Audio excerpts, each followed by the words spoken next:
The Legend of Thorn Paw, a brown bear's journey. In the vast wilderness of the Carpathian Mountains, where ancient forests stretched endlessly toward snow-capped peaks, there lived a brown bear named Thornpaw. His name came from a distinctive scar on his right paw, earned during his first autumn, when a curious cub had tangled with a thorn bush while reaching for wild berries. Thornpaw was no ordinary bear. At 12 years old, he had grown into a magnificent creature weighing nearly 600 pounds, with a thick coat that shimmered golden brown in the summer sun and darkened to rich chocolate as winter approached. But what truly set him apart was his unusual curiosity about the world, beyond the familiar territories his mother had shown him years ago. The early years. Thornpaw's story began in a small den carved into a hillside, where he and his sister emerged one spring morning to discover a world painted in endless shades of green. Their mother, a seasoned bear named Shadowfoot, was patient but firm, teaching them which plants were safe to eat, how to recognize the scent of danger, and, most importantly, how to fish in the cold mountain streams that rushed down from the peaks. Watch the water carefully, Shadowfoot would tell them, standing knee-deep in the current. The salmon don't announce themselves. You must see the shadow, feel the movement, and strike with certainty. Young Thornpaw was fascinated by everything. While his sister focused on mastering the essential skills of survival, he would often wander off to investigate unusual sounds, follow strange scents, or simply sit and observe the intricate workings of the forest. Once, he spent an entire afternoon watching a family of otters play in a pond, completely forgetting that he was supposed to be practicing his fishing technique. His mother worried about his dreamy nature. The forest doesn't forgive those who don't pay attention, she warned him after he'd narrowly escaped a rock slide because he'd been too busy watching eagles soar overhead. But she also recognized something special in her son, an intelligence and awareness that went beyond mere survival instinct. The separation. The day Thornpaw and his sister had to leave their mother arrived with the melting snow of their second spring. It was the way of bears. Mothers raised their cubs for about 2 years, then sent them off to find their own territories and lives. Thornpaw's sister headed east toward the river valleys, but Thornpaw felt drawn northward, toward the higher mountains that he'd always gazed at with wonder. Those first months alone were harder than he'd imagined. Without his mother's guidance, he made mistakes. He ate berries that made him sick, chose a resting spot that flooded during a rainstorm, and once nearly walked into the territory of an aggressive older male who chased him for miles through the forest. But Thornpaw learned. He learned that the best salmon pools were often the quietest ones, hidden behind fallen logs and beneath overhanging branches. He discovered that certain meadows bloomed with the sweetest clover at different times of the season, creating a calendar of plenty if you knew where to look. He found caves that offered shelter from storms and vantage points that let him survey vast stretches of forest for both opportunities and threats. The Great Storm. During his fourth autumn, a storm unlike any in living memory struck the mountains. The sky turned the color of bruised plums, and the wind howled like 1,000 wolves. Trees that had stood for centuries were torn from the earth, and rivers broke their banks, flooding valleys and washing away everything in their path. Thornpaw had been in a high meadow when the storm hit. He'd planned to spend another few weeks eating and preparing for winter, but the violence of the weather forced him to seek shelter immediately. He remembered a cave system his explorations had revealed earlier that summer, deep, dry, and well above any possible flood line. The journey there became a nightmare. Rain fell so hard he could barely see, and the wind threatened to knock him off narrow mountain paths. Twice he had to backtrack when mudslides blocked his way. But his memory of the landscape, built from years of curious wandering, guided him true. He reached the cave just as the worst of the storm arrived. For 3 days and nights, he waited in the darkness while the world outside seemed to tear itself apart. And he wasn't alone. Other animals had found the same shelter, a family of foxes, several rabbits, even a young lynx who normally would have seen any of them as prey or competitor. But in the face of nature's fury, an unspoken truce held. They all simply waited together for the storm to pass. When Thornpaw finally emerged, the world had changed. Familiar landmarks were gone. Paths had vanished. Entire groves of trees had disappeared, replaced by tangles of fallen timber and exposed earth. But the forest was resilient, and so was he. New opportunities emerged from the destruction. Berry bushes, suddenly exposed to sunlight, would produce abundant fruit. Streams had carved new channels where fish would gather, and fallen trees created perfect denning sites. The encounter. It was during the summer of his 7th year that Thornpaw had an encounter that would change his perspective forever. He discovered an abandoned human cabin deep in the forest, probably once used by hunters or shepherds but long since reclaimed by nature. The structure was falling apart, but it fascinated him.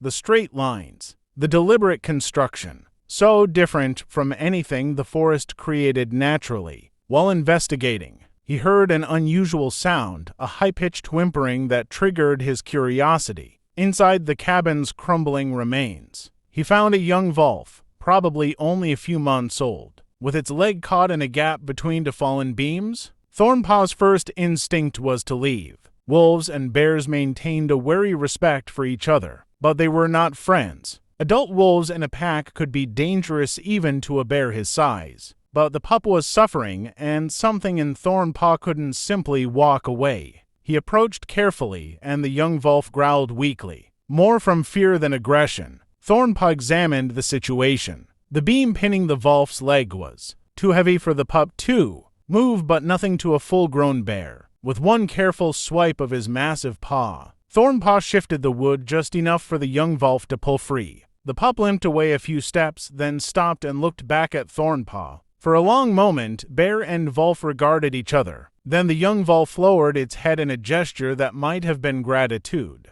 and disappeared into the forest. Thornpaw never saw that particular wolf again, but the following winter, when he was tracked by a pack while searching for a denning site. The wolves observed him but never attacked. The pack's alpha, a scarred female with intelligent eyes, kept her distance and eventually led her pack away. Thornpaw sometimes wondered if word of his mercy had somehow spread through the forest's mysterious networks of understanding. The Valley of Abundance. By his 9th year, Thornpaw had claimed a territory that other bears considered peculiar, rather than settling in one of the rich river valleys, where salmon runs were predictable and competition was fierce. He'd chosen a network of high meadows and remote forest pockets, connected by ridges and passes that only he seemed to know completely. Other bears thought he was foolish, settling for scraps in difficult terrain. But Thornpaw had learned something they hadn't, that abundance comes in many forms, and that the best resources are often those others overlook. His territory included a hidden valley, accessible only through a narrow canyon that most bears wouldn't bother exploring. But Thornpaw had explored it, and he'd found paradise. The valley had everything: a stream filled with trout, meadows of berries and edible plants, trees heavy with honey, and best of all, almost no competition. A few other animals lived there: deer, smaller predators, birds, but no other bears had discovered this secret place. He would spend his summers there, eating well and building up the fat reserves he'd need for winter. The valley became his sanctuary, the place he thought of when he denned each winter, the place he looked forward to returning to each spring. The test. In his 11th autumn, Thornpaw faced his greatest challenge. A massive male bear, probably weighing over 700 pounds and in his prime, arrived in Thornpaw's territory. The intruder was aggressive and hungry, pushing into the hidden valley and claiming it for himself. Bears typically avoid direct confrontation when possible. The risk of injury is too high, and even a victory can mean wounds that become infected or prevent hunting. But Thornpaw couldn't simply abandon the valley. It had become more than just territory. It was home. The two bears met in a meadow as autumn leaves fell around them like golden snow. They sized each other up, rising on hind legs to display their size, huffing and clacking their teeth in warning. The intruder was larger, But Thornpaw had something else. He was fighting for something he loved, not just something he wanted. The battle was brief but intense. They charged, collided, grappled with massive paws and snapping jaws. Thornpaw used his knowledge of the terrain, maneuvering the fight toward a steep slope where size became a disadvantage. The larger bear, powerful but less agile, lost his footing on the treacherous ground. Thornpaw could have pressed his advantage, could have seriously injured or even killed his opponent, but he didn't. He'd won his point. Instead, he stood his ground and roared, a sound that echoed off the valley walls and announced clearly that this territory was claimed and defended. The intruder, recognizing defeat and perhaps surprised by the mercy, retreated. Thornpaw watched him go, his own body aching from the fight, a new scar adding to his collection. But the valley was still his. The twilight years. Now, at 12 years old, Thornpaw was entering what would likely be the final third of his life. Brown bears in the wild typically lived 15 to 20 years, sometimes longer if they were fortunate and wise. He'd slowed down slightly, not as quick as he once was, but his experience compensated for what age had taken. He'd seen the forest through countless cycles of seasons. He'd watched young trees grow tall, seen rivers change their courses, witnessed the arrival and departure of countless other creatures. He'd survived storms and droughts, winters so harsh that even hibernation seemed inadequate, and summers so bountiful he could hardly believe his fortune. But something was changing in the forest. Thornpaw had begun to notice things that troubled him. Sounds he didn't recognize echoing from the distant valleys. Scents on the wind that spoke of smoke and machinery. Trees marked in strange ways along the forest's edge. The human world, which he'd only glimpsed in that abandoned cabin years ago, seemed to be creeping closer. One autumn day, while fishing in his favorite stream, Thornpaw heard something that made him freeze. Voices. Human voices. He'd heard them before, distantly, but never this close to his hidden valley, moving quietly despite his size. He climbed to a ridge where he could observe without being seen. Below, he saw a small group of humans with cameras and notebooks, clearly studying the forest. They weren't hunters. Their body language was different, curious rather than predatory. They were examining plants, taking samples of water, documenting everything they saw. Thornpaw watched them for hours, these strange creatures who walked on two legs and altered the world around them in ways no other animal could. When they finally left, heading back down the mountain, Thornpaw felt something he'd never experienced before. Uncertainty about the future. His forest, his valley, his home, would it still be here for the next generation of bears? Would young cubs someday splash in these streams, learning to fish as he once had? The legacy? As winter approached and Thornpaw prepared to den for what might be his last season, though he hoped for many more, he found himself thinking about what he would leave behind. Bears don't pass down stories the way humans do, don't build monuments or write books, but perhaps there were other kinds of legacies. The trails he'd worn through the forest over years of traveling would guide other animals to food and water. The berry patches he'd fertilized would grow more abundantly. The young bears who'd observed him from a distance had learned from his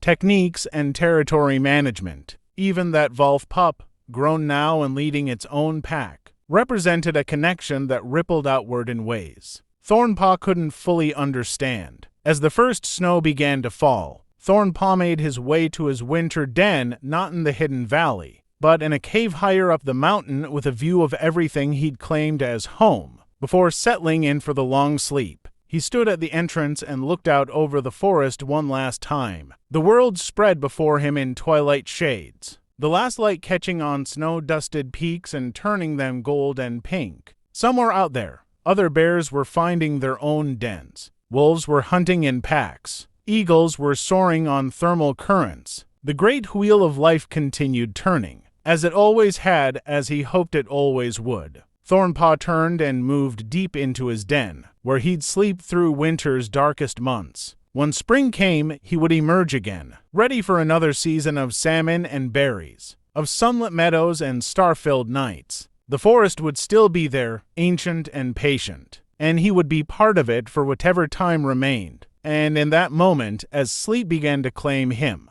Thornpaw the brown bear, curious wanderer, fierce defender, unlikely friend, was content. His story was written in the very bones of the mountains, in every track he'd left, every stream he'd fished, every sunrise he'd witnessed. The forest would remember in its own way, and that was legacy enough.